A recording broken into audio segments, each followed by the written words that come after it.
Welcome once again to Week in Focus and to Sid, Caudle, and Sid, it's Christmas. Everybody's promising everything to everybody, and lots of people are saying to me, why don't they do this a bit earlier in their term instead of giving the sweeties out at the end? If you elect us, we'll do this, that, and the other, which we should have done 2 years ago. No wonder people are cynical about their various parties.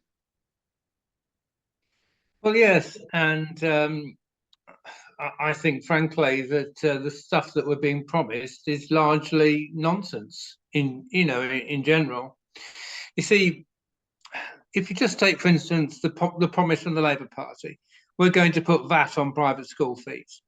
Now, frankly, all that is just the politics of jealousy. That's all. I mean, we don't like the fact that these rich people are sending their children to private school and they've got an advantage. I mean, the fact that those rich people are actually paying into the pot probably more tax than most people, and that tax is going to pay for public education as well as them paying in addition for private school fees, they ignore. In fact, the Conservatives in the past have actually sometimes put forward the idea of a voucher scheme. So everyone, if they want to, could have a voucher that will help to pay for the private school education rather than paying for state education, which would then be more equal.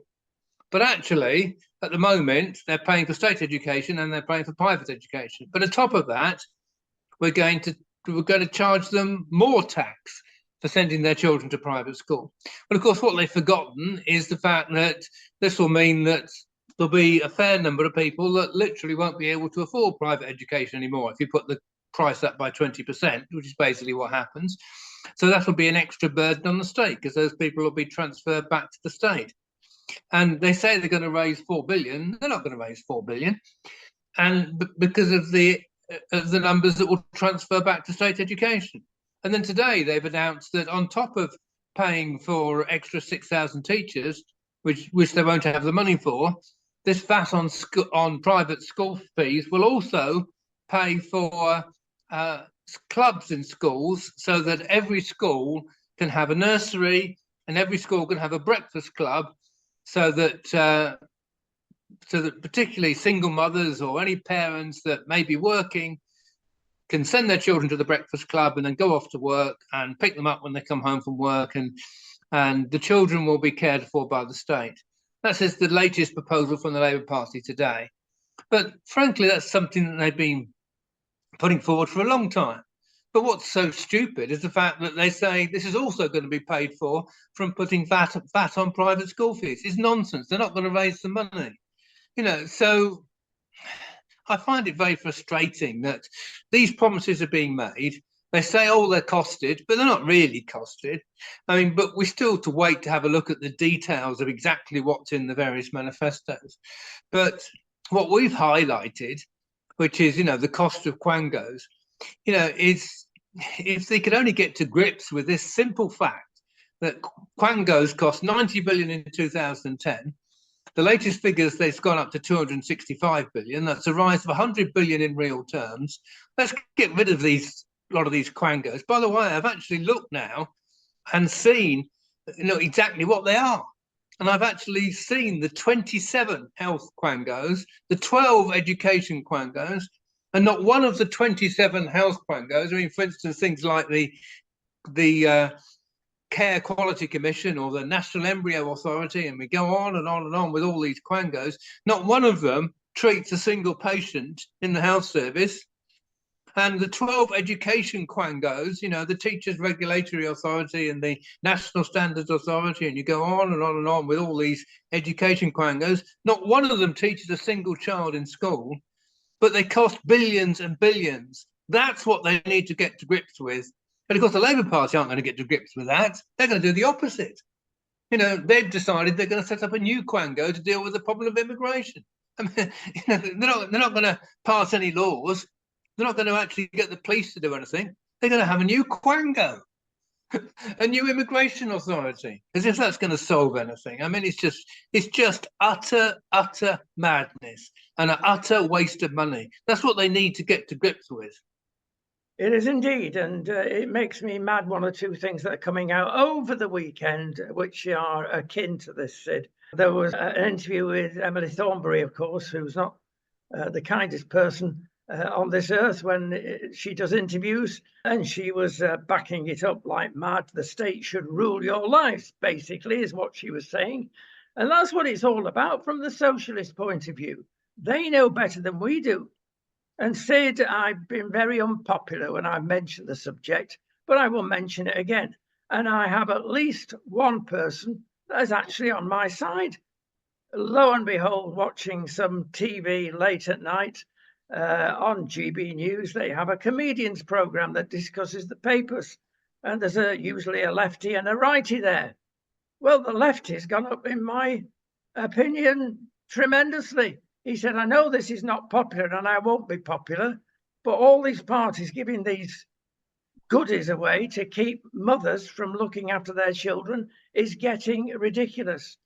Children are the most important things. Our future depends on our children, and you're giving our children to the state. Well, I'm not happy about that. I'm happy about more and more, as an ex-teacher, more and more private education, and more parents giving education to their children. At least these drag queens would not get in schools allowed by potty, lefty, liberal headmasters. Well, yeah, and totally correct. You know, I mean, it's just ridiculous, isn't it? I mean, education is of extreme importance, but schools are meant to educate on behalf of parents, and they're supposed to relate the education closely to what parents want and what parents require. They don't do that at all. They're now pushing their own New Age agenda, which is basically liberal, secular ideology, which pupils are being encouraged to accept. And if they don't like it, then it's like, tough, you've got to like it. And education is no longer education. Education should be teaching children different points of view, one of which should be Christianity.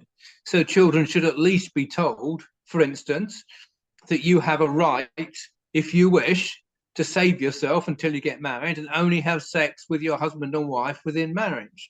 That is Christian belief. And children should be told that they have a right to follow that Christian belief if they wish to. But instead of that, that belief is not even taught, and it's just mocked in schools. So what we've got is the New Age agenda pushed, which is you can have sex with whoever you want, whenever you want, as long as you wear a condom and don't let anyone tell you anything different. You know, your parents are old-fashioned. I mean, that's not education, that's propaganda. And by the way, while we're talking about Emily Thornberry yesterday said that, there's nothing wrong if putting VAT on public school fees means that a certain number of extra pupils go into the state sector. That's not a problem, because, you know, we can easily have larger class sizes. The class sizes at the moment are quite small. It doesn't matter if they're a bit bigger. That was what she said.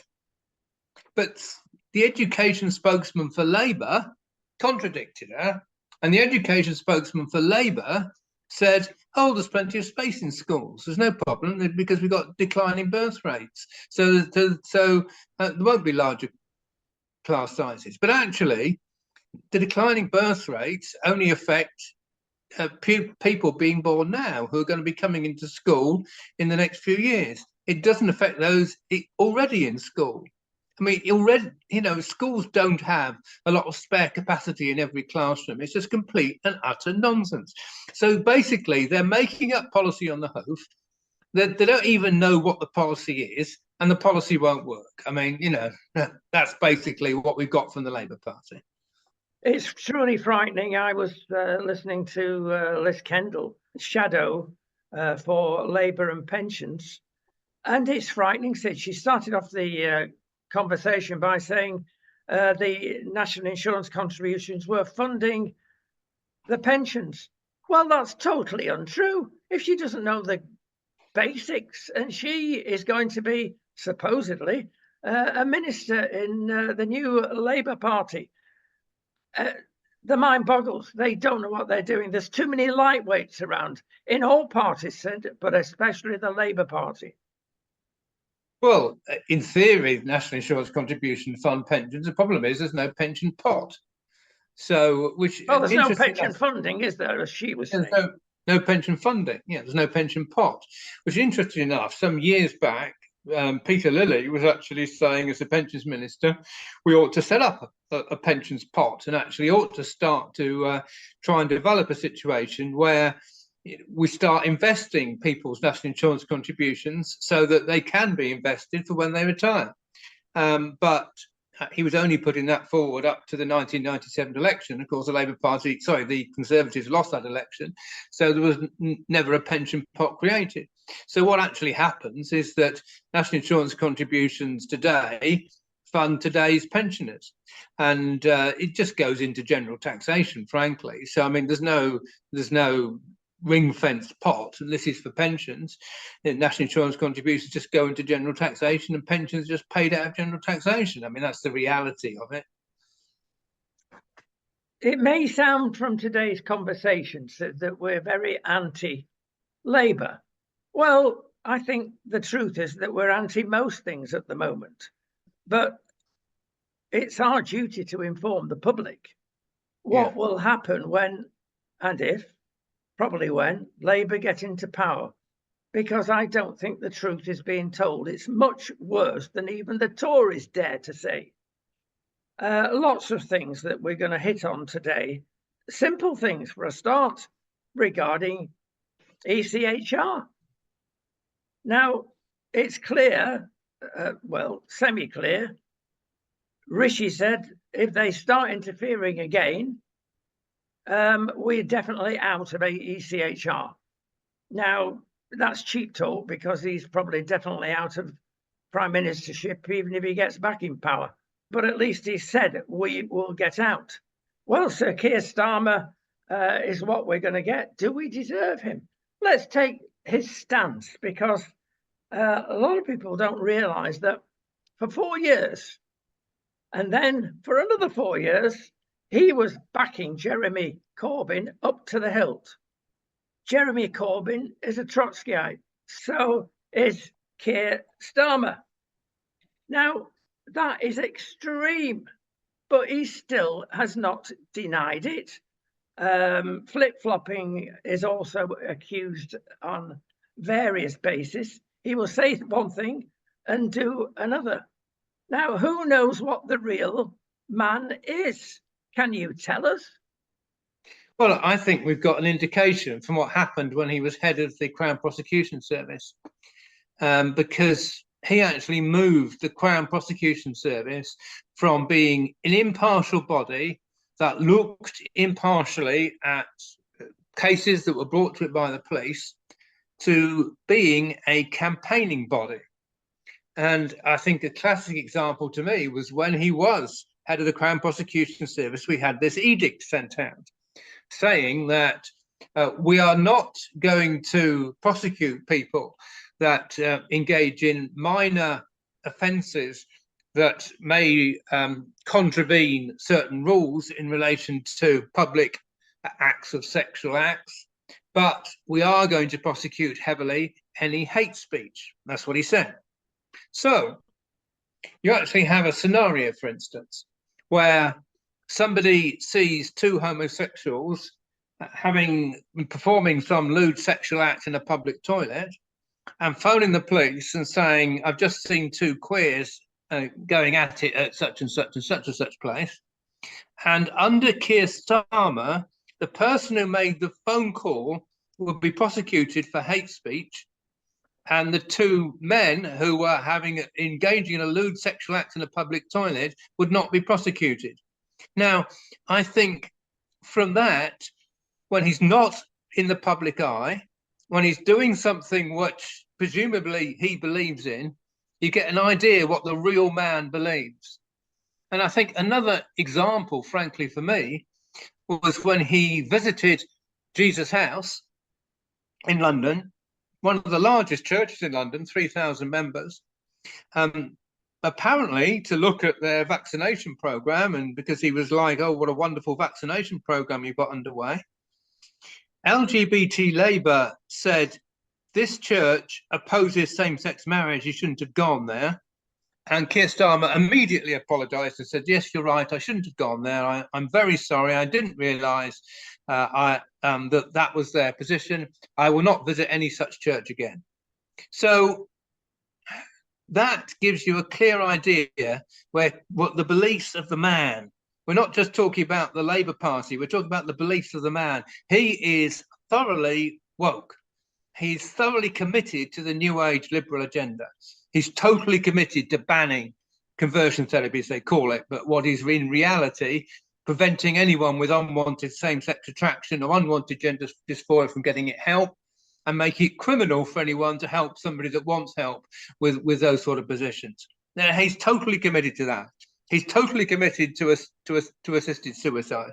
He's totally committed to moving towards making abortion decriminalized, so abortion will be legal right up to birth. He's totally committed to all these things. The other policies, he shifts daily. I mean, he said, for instance, he's going to get rid of tuition fees, and then he's changed his mind. He's now not going to get rid of tuition fees. It's too expensive. You know, it's just other policies he seems to be able to make up as he goes along.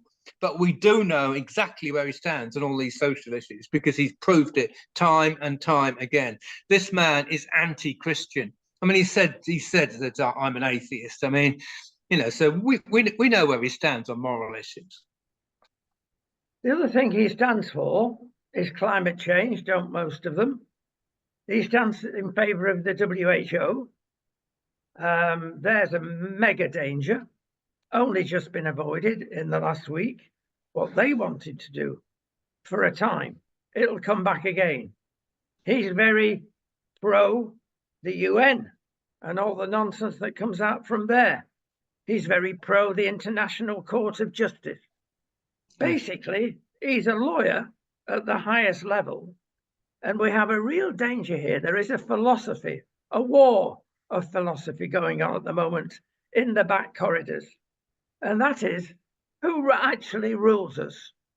Is it the lawyers who are changing the law regularly, often to suit their own devices, or is it a parliamentary democracy that should be making the laws, and in many instances nowadays daren't, because the so-called liberal left have got so much power through the media and through the legal system? Yes, you see, what's going to happen if we have Keir Starmer in power is that his policies will fit very largely with the policies of the civil service and the policies of the lawyers that you're talking about, the policies of the media. So they'll all be very friendly towards Keir Starmer and make out that he's a wonderful prime minister no matter what he does. You know, really, if he's a complete disaster, they'll still make out he's a great guy, which, interesting enough, is basically what's happened with Biden. I mean, Biden's been a total disaster, but the majority of the media in America are making out he's a great president. And this will happen with Keir Starmer.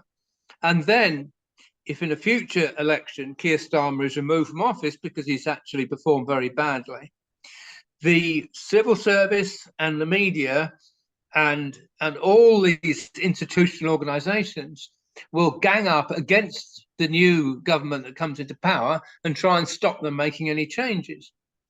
And the reason why I highlight Quangos as being so important is because these people are effectively the British deep state. I mean, they are effectively running a lot of what's going on in the government without being under any ministerial control. So they're not under control of any elected official. They're just pursuing their own agenda, yet using billions and billions of public money to pursue their agenda. I mean, 265 billion is per year is phenomenal amount of money, and you know it is extremely important that we get to grips with this. And the fact the Conservative Party have not got to grips with it, and we've been through this period of austerity, and during this period of austerity, Quangos have just taken off and used enormous amounts of additional money. So you see what's happened is that the Conservatives say we're going to reduce revenue spending and we're going to maintain or increase capitalist spending in order to get the country out of debt. That's what they said. And that's what they did from 2010. They reduced the public sector borrowing requirement from 140 billion in 2010 down to 38 billion before COVID struck. So they did it successfully. But instead of saying, right, we've got all this public money that's being wasted, this is where we're going to make the savings, they made the savings by introducing a 5-week waiting period for benefits. So everyone that claims benefit has to wait for 5 weeks before they get a check. They reduced funding for local authorities, so they didn't have enough money to sweep the roads properly or to repair the roads properly, and they reduced money for the in other key areas like in defence as well, so that we have a smaller army. I mean, instead of actually getting rid of the waste, the utter bureaucratic waste in our country, they cut frontline services. But that's what the civil service do. That's what the civil service foisted on them, because they said, we're going to show you how and make it as hard as possible for you to cut public spending, and as painful as possible for you to cut public spending, and as unpopular as possible for you to cut public spending. That's what the civil service did. And and we didn't have a strong enough leaders, a strong enough prime minister to be able to say, no, that's not what we're cutting. What we're cutting is bureaucratic waste in quangos, and we're going to streamline contracts. So we're going to reduce the cost of procurement. This is where we're going to make the savings. We're not going to make the savings on frontline services. That's what they should have done. And that's what they can do and could do and should do now. Well, they've got too many mates in high places to please or appease, Sid. Yeah, but before you move on, let me just say as well, the other thing that also frustrates me is that the Reform UK haven't got to grips with this either. Reform UK are saying, we're going to cut taxes. We're going to reduce the tax threshold from 12,500 to 20,000 to take a lot more people out of tax. And we're going to slash VAT there's the words they've used. They use the word slash VAT. So what they're going to cut it to, I don't know, but they said they're going to slash it. But then I said, where are you going to get the money from? Instead of saying, we're going to cut quangos, we're going to get rid of all this bureaucratic waste, they said, we're going to reduce every government budget by 5%. You think, what? I mean, they don't know what to do if they come into power either. That's what I find frustrating. Well, there's 2 more nails to put in the Labour coffin before we start on anybody else. One is, again, Sir Keir doesn't really know still what a woman is. At least Rishi has said, well, yeah, women's spaces are important, and he will reform that part of the 2010 Act. The 2010 Act wants rebuilding from base, but at least he's tackling it. Sir Keir won't. The other thing, of course, is a soft Europe sell. It's absolutely clear on many occasions that he wants to remain British. He wants Brexit to continue. But in his heart, Sid, and he's mentioned this verbally, he wants us to get closer to Europe and obey many of their laws.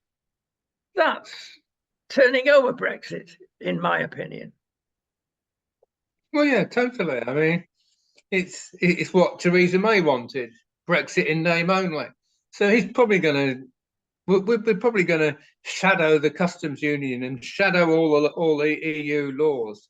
I mean, which basically was what was happening, if you remember, in the 1980s, which when Margaret Thatcher discovered that we were shadowing the Deutschmark. So we weren't joining the what was then the exchange rate mechanism, the ERM. We weren't joining it, but we were pursuing a policy of shadowing it, so that effectively we were making sure that the pound was in line with all the European currencies. When Margaret Thatcher found that out, she went berserk. But it's interesting, but she had the power and the authority to say, no, stop doing this, because she was a very strong prime minister. But this is what's going to happen if Labour Party come into power. It'll all be done by stealth. They won't have another referendum. They won't say, oh, well, we think Brexit's been a bit of a disaster, so we're going to have a referendum to rejoin the EU. No, There won't be any democracy, because if you had a referendum, everyone would say, well, hold on, wait a minute. In 2016, you said we were going to lose 3 million jobs. Have we lost 3 million jobs? No. You said that our trade with Europe would suffer terribly. Has our trade with Europe suffered? No. You said that London would cease to be a major financial centre if we leave the EU. Has London ceased to be a major financial centre? No, it's still the #1 financial centre in the world. I mean, all this will come out if we had another referendum campaign.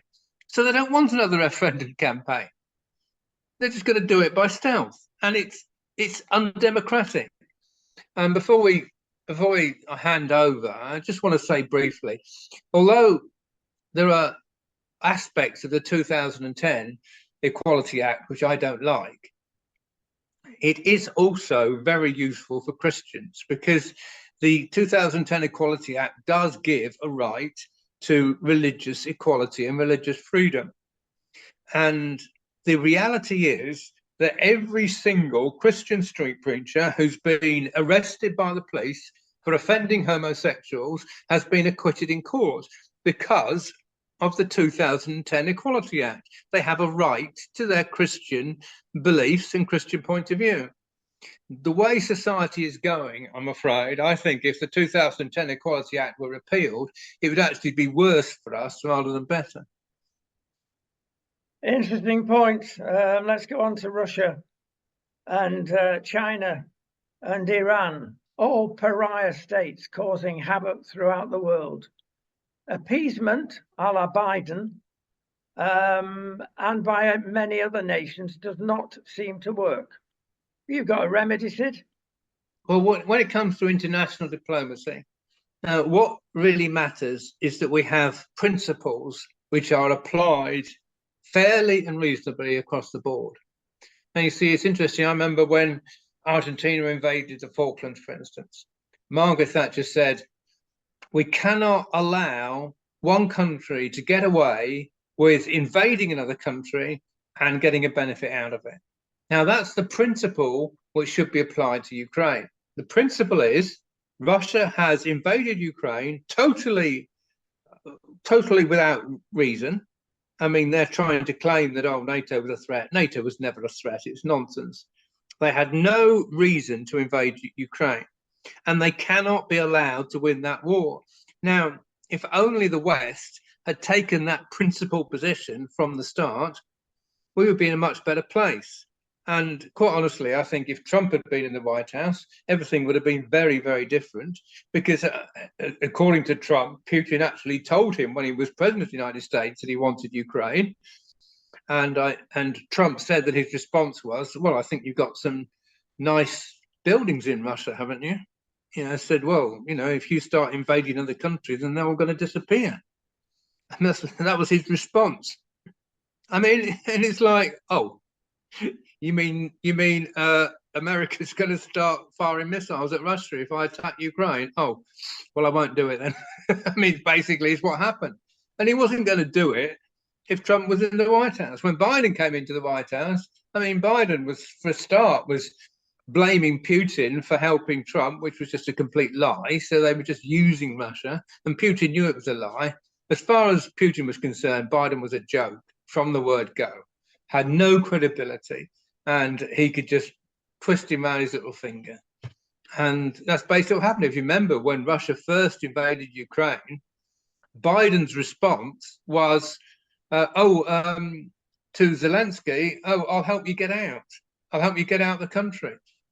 We can help give you a safe haven somewhere in Poland, and we'll still recognize your government as a legitimate government, even though the Russians may put some puppet in place.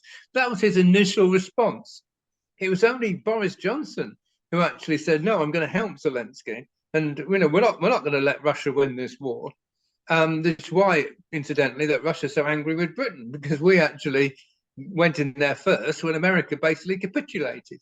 But when Biden saw that Britain was being successful in helping Ukraine and Russia wasn't having it all their own way, he then sort of said, oh, I'm going to help Ukraine. I mean, so he then shifted his position. But you see, the point I'm making is there was no principle. if you don't apply the principle, which is simply that you cannot invade another country and get away with it, then you've got moral weakness. And everything is just expediency. Oh, well, it's a good idea if we support these people because they're stronger. And basically, this is what's happening in the Middle East, I'm afraid. You know, there's too many countries, see the Arabs, you know, the whole Arab conglomerate, which includes Iran, Saudi Arabia, and all these countries put together, are much more economically powerful than Israel, which is just one small country. So we can't afford to upset the Arabs. So we have to talk about another state for the Arabs and have another Palestinian state and take some land off Israel and give it to the Palestinians. We have to talk about that, and you know, we have to try and we have to put pressure on Israel to give up more land. I mean, Israel's already given up the whole of the Sinai Desert, which they had in order to make peace with Egypt. You know, and has it worked? I don't know. I mean, you know, Israel could have betrayed the Sinai Desert if they wanted to, and there's a lot of people in Israel that think they should have done. You know, giving up land for peace hasn't been doing particularly good for Israel. They gave up the Gaza, by the way, which they were administering, for peace. They didn't get peace. They just got more rockets fired at them from Gaza. I mean, you know, but what I'm trying to say is there has to be a principle, and your principle can't be might is right. You know, whoever is the strongest is the people we're going to support. No, sorry. You know, Hamas invaded Israel on October the 7th, completely unwarranted. You know, there was peace. They were firing rockets at Israel, but Israel wasn't responding with rockets in return, which they could have done, but they didn't. They just shot them all down. But suddenly Hamas decided they wanted to invade Israel. You know, the international community have said that is unacceptable. And I'm sorry, Hamas has got to be punished for doing that. That's the international community should be saying that. Yeah. Biden, you've mentioned, if Trump was in, Ukraine wouldn't have happened. If Boris was in, the Tory party wouldn't be in the state it's in now. Is that true? Well, you see, what happened with Boris was that, of course, the media didn't like him. They didn't like him anyway because he basically headed up the whole Brexit thing, and the media don't like the fact that we've left the European Union. They try and make out it's been a disaster, which I've already been into, and so it hasn't been a disaster. So they hounded him, and they hounded him by finding a chink in his armour, which was basically having some sort of birthday party during COVID, which he didn't organise, but he attended. Which incidentally, Rishi Sunak also attended the birthday party, so he did everything just as badly as Boris Johnson.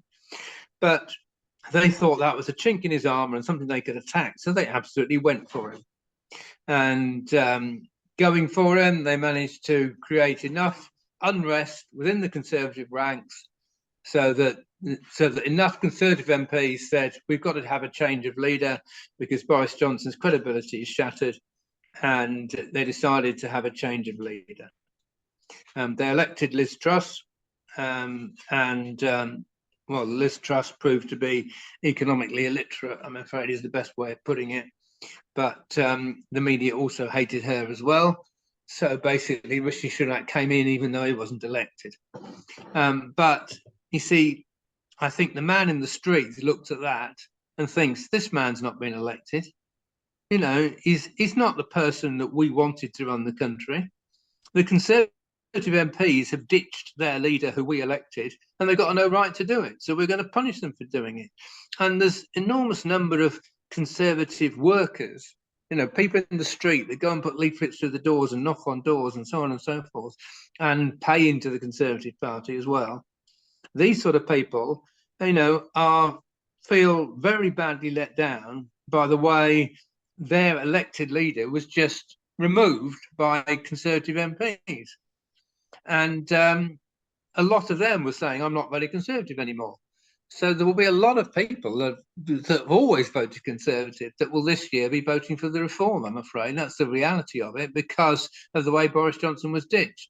Now, I think if they'd worked through it, I mean, all these birthday parties or whatever that he attended, or meetings that he attended during COVID, you know, they'd have soon got over it, you know. And I think if Boris Johnson was still Prime Minister, the Conservative Party would be in a very, very different position now. Yes. There's whispers in the corridors again about Nigel being invited back into the Tory party. That would mean, presumably, that Rishi packs it in now. He's just announced an hour ago he's not. He's going to see it through to the 4th of July. But is there enough in the, frankly, Liberal Conservative Party that's been in power now for nearly 5 years to make that happen? I don't think so. No, that frankly is just something that's been pushed by the hard left, by the Guardian newspaper, to try and undermine the Conservatives and undermine Rishi Sunak. You know, I mean, I read something from the Guardian. Oh, you know, it looks as though Rishi Sunak may survive, despite the fact that he didn't attend the D-Day celebrations in Normandy. I mean, that was obviously a mistake. But they're trying to make out, well, the Conservatives might ditch him for not attending the D-Day celebrations. I mean, the thing is just ridiculous in the middle of a general election campaign. Of course, they're not going to ditch him. But I don't see any way that Nigel Farage will ever lead the Conservative Party. I think there could be, if Nigel Farage does become leader of the opposition after the election, which is possible, because Reform actually get more MPs than Conservative MPs, then I think there could be a realignment. And I think you could find that maybe, I mean, supposing we have a situation in a new Parliament where there's 100 Reform MPs and 90 Conservative MPs, for instance, we could have a situation where the 90 Conservative MPs, 30 of them actually defect to the Reform and make the Reform 130. I mean, I think I could easily see that happening, but I can't see any way that Nigel Farage is going to lead the Conservative Party. Well, we're talking PR here and first past the post. Let's do a bit of mathematics, Sid. Let's assume that 20% vote Reform, 20% vote Liberal Democrat. Now, the Lib Dems will finish up with 50 seats. Reform will finish up with 4. How does that work out? Because the Liberal Democrats have become very adept at targeting, but I think the Reform are also trying to target.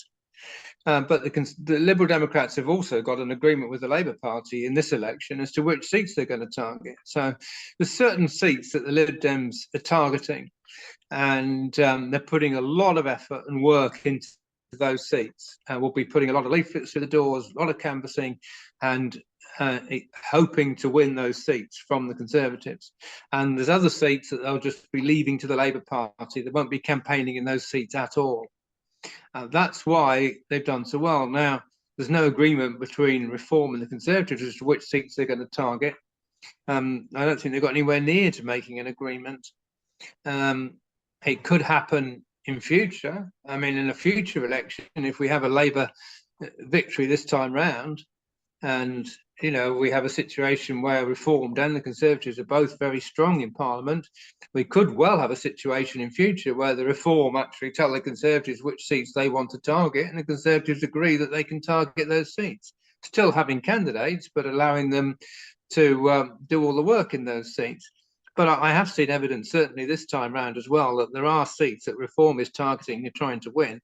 I mean, obviously, Clacton is one example, and the seat Richard Tice is standing in is another example. I mean, and obviously where Anderson is standing in Derbyshire or Nottinghamshire, that's another example. I mean, they are Lee Anderson.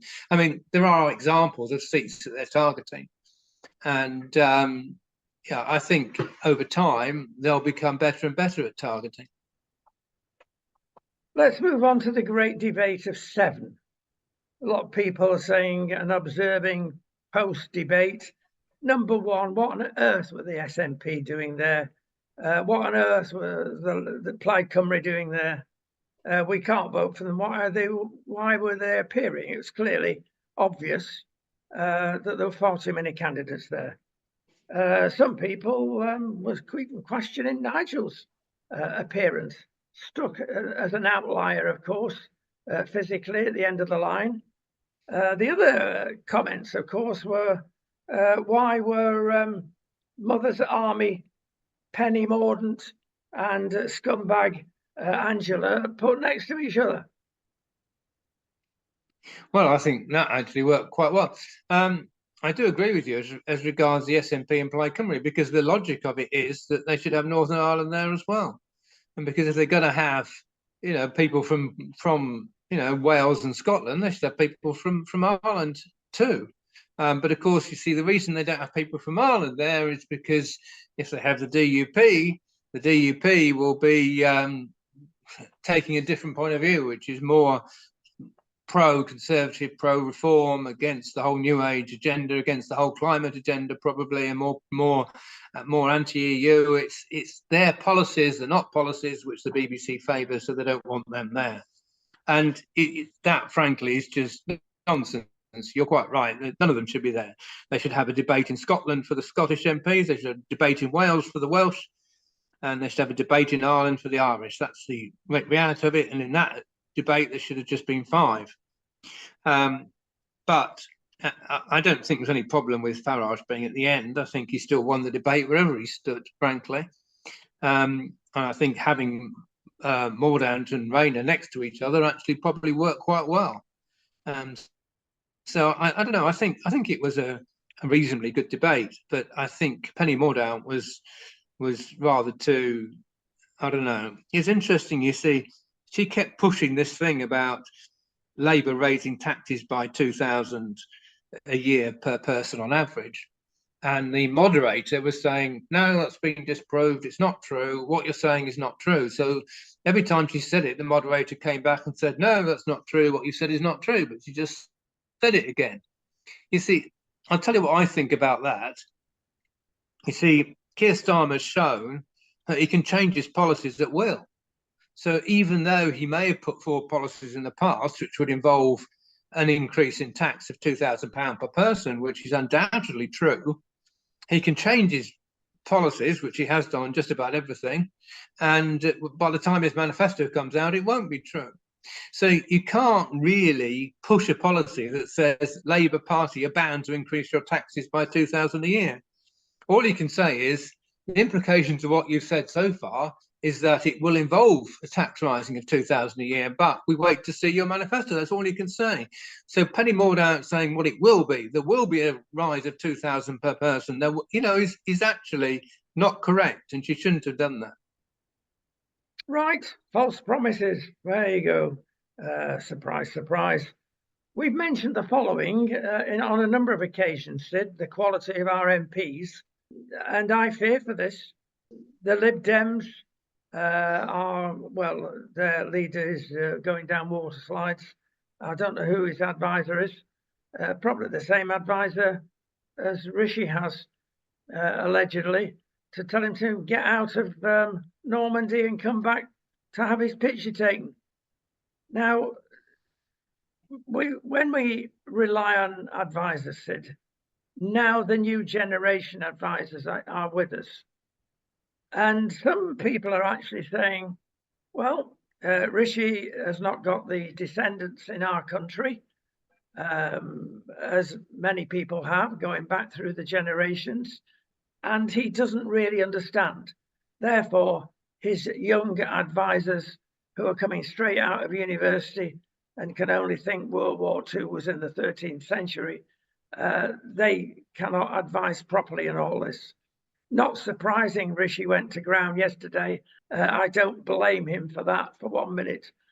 But really, the quality is not there, Sid. Well, it's interesting, you see, because you see the advantage advisors have got is that they can have a detailed discussion about what approach should be taken to different things behind the scenes. And whereas a leader or a candidate is probably very, very absorbed in day-to-day activity, they can't necessarily give so much thought to the direction where they're going and so on and so forth. The problem is that it actually, in many cases, goes against principle. Because I think a classic example is the fact that Biden, for instance, his whole life has been a Catholic and anti-abortion, and he's made numerous statements he's anti-abortion. He suddenly becomes president, and he now does everything that his advisors tell him. His advisors have told him he's got to be pro-abortion, and he's suddenly pro-abortion. So his personal principles have gone completely out of the window because he's now just doing whatever his advisors tell him. That is, frankly, a severe weakness.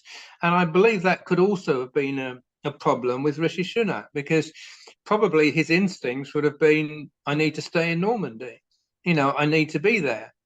But his advisors told him somewhere else. And it's because he's basically following his advisors and doing what he's told, he's basically went against his instincts. But this is where somebody like Margaret Thatcher, who couldn't be told what to do, who always followed principle, would have turned around and said, what, you're telling me to leave Normandy?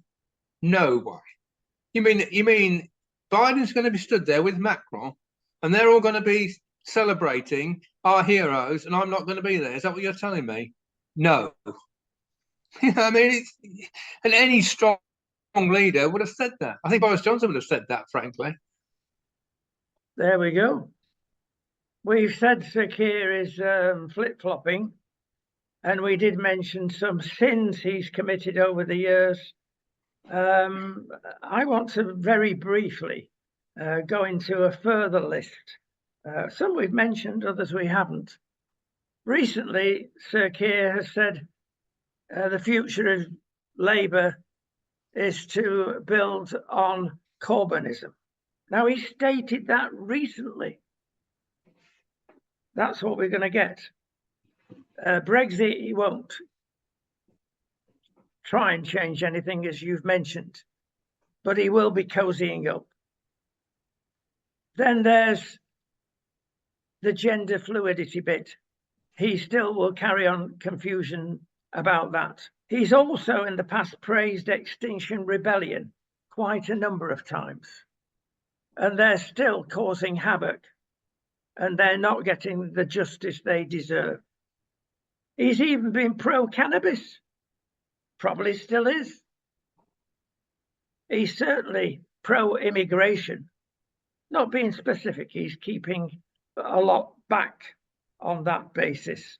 Well, I've already referred to Starmer's attitude towards these social issues, which I think is absolutely appalling. I've not really talked about his relationship with Jeremy Corbyn's policies. So, you see, Jeremy Corbyn's policies were traditional socialism, state ownership of everything, state ownership of the means of production. So Corbyn said, we're going to bring the railways under state ownership, we're going to bring all the water authorities are going to come under state ownership, everything's going to come under state ownership, and everything's going to be run by the state. Everything is going to be renationalised this, renationalise that. Now, interestingly enough, Keir Starmer has talked about having a new British energy company. How this British energy company is going to work, we've got no idea. But that's an example, if you like, of Corbynism, because that's the state running industry, which is what Corbyn wanted to do. Now, to the extent to which Keir Starmer is going to go down that line, I really don't know. I really, really don't know.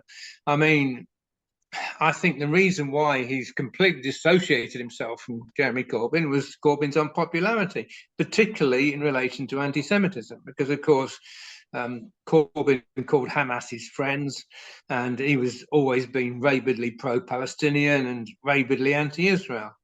And Keir Starmer realised that that was a very unpopular position, and he had to dissociate himself from that position. But whether he's dissociated himself from all the Corbynista socialism, state ownership, you know, I really don't know. I mean, and what he's shown so far is that he can change his policies on a whim. So he can say one thing during this election campaign, he can come in, he can do something completely different. He certainly proved that. Running out of time, as we always are. We'll nip back to Spain, where we are, of course. This is where the real left is thriving. despite the European elections for MEPs. In fact, the Deputy Prime Minister of Spain, Yolanda Diaz, has actually said and supported the phrase "from the river to the sea." That's how far the Labour socialist parties are in Spain. They are totally committed to recognising, which they already have done, the state of Palestine. There's no going back from things like this when you are appeasing thuggery, genocide, but not the genocide, of course, that the Jews are being accused of. This is real genocide when the Palestinians want to remove everybody from their land, the Jews, of course. Yeah, I mean, you see, unfortunately, the international media are trying to hide the reality of what Hamas stand for. And they hide the reality of what Islam stands for, because Islam is basically a strongly anti-Jewish religion. I mean, Muhammad is supposed to have said, if you see any Jew behind a rock, kill him. And that's what he's reported as having said. And it talks in the Quran about burning the Jews with fire. But there's no question that Islam is a very strongly anti-Semitic religion. But the left-wing media aren't going to say that. They're not going to tell you that. Interestingly enough, I was just listening before this program again, because I was going over our websites, and on our website is my interview with the BBC. And one of the questions the BBC asked me was, oh, and you've said that Islam is a false religion. And you think, well, do you believe Islam is a true religion? I mean, if you believe Islam is a true religion, then you need to be praying 5 times a day and going to Mecca and observing Ramadan and doing everything that you're supposed to do according to Islam, so that you can go to your paradise with virgins and rivers of wine and lots of food. But you know, it's like, it's obvious to a Christian that Islam is a false religion. You know, there is no paradise with virgins and rivers of wine and lots of food. No one's ever been there, and no one will ever go there. And incidentally, hundreds of people have actually been to heaven and hell and come back and described the experience and been to see Jesus, including Muslims who've come back and converted to Christianity. So we know Christianity is a true religion, Islam is a false religion. But the fact that the media could turn around to me and say, oh, how outrageous it is that you've said Islam is a false religion, shows that they're not interested in facts. They're not interested in investigating the truth. They've just got this whole idea that they hate Christians and they love their secular ideology. And anyone else who hates Christians, they're happy to align themselves with. And that's the only reason why these secular people align themselves with Muslims, is because they both hate Christians. Last but one, penultimate question. Has Europe really gone as right as they say it is? Well, I believe what they're saying is that the right, or the far right in Europe, have gained about 1/4 to 1/3 of the seats in the European Parliament, which is earth-shattering, because you're going to have a very large bloc in the European Parliament that basically wants the EU to cease to exist. This certainly shows that there are a lot of people in the EU that are very unhappy. Sorry, that there are a lot of people in the European countries that are very unhappy with the way that the EU is operating. Now, you do have to bear in mind that the EU was deliberately set up as an undemocratic organization on the grounds that the people won't accept it, so we'll have to impose it on them, and then they'll see that it's to their benefit. That's how it was set up. And if people don't understand what I'm talking about, in Europe, the European Commission make all the decisions. Only the European Commission can initiate legislation, initiate ideas, initiate any change. The European Parliament and the Council of Ministers can only agree or disagree with the Commission. They cannot initiate anything. And the European Commission is appointed, made up of appointed people, usually of people that have lost elections, but they are or former senior politicians in countries, is what the EU Commission is normally made up of. but they are appointed, they're not elected. So I think the direction in which they're taking the EU, you know, people are rebelling against. And also, I think one thing that we found in Britain when we had European elections was that because people feel that the European Parliament has no power, which it does have no power, all it can do, as I say, is agree or disagree with the Commission, they don't really care who goes there. So they didn't mind voting for some extreme group or some, because they think, well, it doesn't really matter, make no difference. I can vote for whoever I want to. You know, and you do find in EU elections that smaller parties tend to do very well, and mainstream parties tend to do less well. But it's been dramatic, I think, in some countries, you know, where ruling parties have just performed very, very poorly. Which it could mean, it could definitely mean that there will be more countries that go down the Brexit route in years to come. One thing you have to be aware of is the fact that countries like Poland and Hungary, which might be natural countries to leave the EU, they do benefit enormously from the EU budget. And they are massive net beneficiaries of the EU budget, where, of course, Britain was a massive contributor to the EU budget, to the tune of about 10 billion a year, that we were contributing more than we were bringing back. It's not the same with Poland or Hungary, so they haven't got the same reason to leave that we had to leave. Right, Sid, we've got to go, but before we do, we've got to mention, of course, the debacle this weekend between Iceland and England at Wembley. Well, the pundits, and I've got to agree with them, where are you going to go with woke? Where are you going to go with Gareth Southgate? I mean, it's appalling. It will be a miracle if we do any good with the best team in Europe, allegedly. But we've not got the steel, have we? Well, we do have to bear in mind it was a friendly, and the previous friendly which they had with Bosnia-Herzegovina, I believe it was, you know, they won 3-0 with fringe players. And in that match, Southgate was trying out different things, you know, because, you know, it's a chance to experiment and try things out before the tournament itself starts. There were certain key players missing that had taken part. For instance, Bellingham, who'd taken part in the Champions League final, was given a bit of extra time off, so he wasn't there. I think he can make a difference, certainly. I don't think we should give up on England yet. But let's just hope that was the bad performance out of the system, because certainly if we continue to perform like that in the group stages, we're going to be on our way home very quickly. But I don't think it'll happen. I think we will turn things around. Well, there's a horrible thought afoot that if we don't win again, Gareth will be up for a Premiership job, and the one that he's looking at is Manchester United. Anything but that, Sid. Well, he's done very well for England. He seems strange. Won nothing. Really. He's won nothing. Coming second is that you're a real British soldier. Second is okay. No, he's not. He's done well for England. I mean, bearing in mind he was a deputy. I mean, he was the under-21 manager that they put in temporary charge of the team while they looked for a more permanent manager. I mean, that was the reality of it.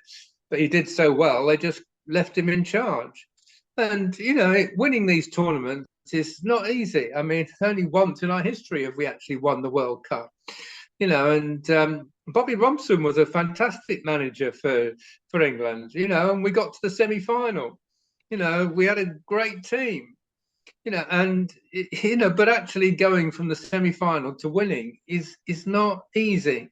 But Gareth Southgate's done very, very well. I mean, you know, you talk to Scotland and Wales and Northern Ireland and ask them, you know, whether they'd be happy to have England's performances in their team. I mean, you know, it's but anyway, don't give up yet on the European Championships. Let's just wait and see. We'll discuss it more when it's all happened. Man of hope. Anyway, Portugal is relying on this aging Ronaldo, who's now 38, who's having his last European Championships, And, you know, and will they be able to survive with this aging Ronaldo? I mean, you know, we'll have to wait and see. I think England will beat Portugal. Well, there you go. Depends on Fernandes, of course, as most things do. We'll see you next week, Sid. Cheers.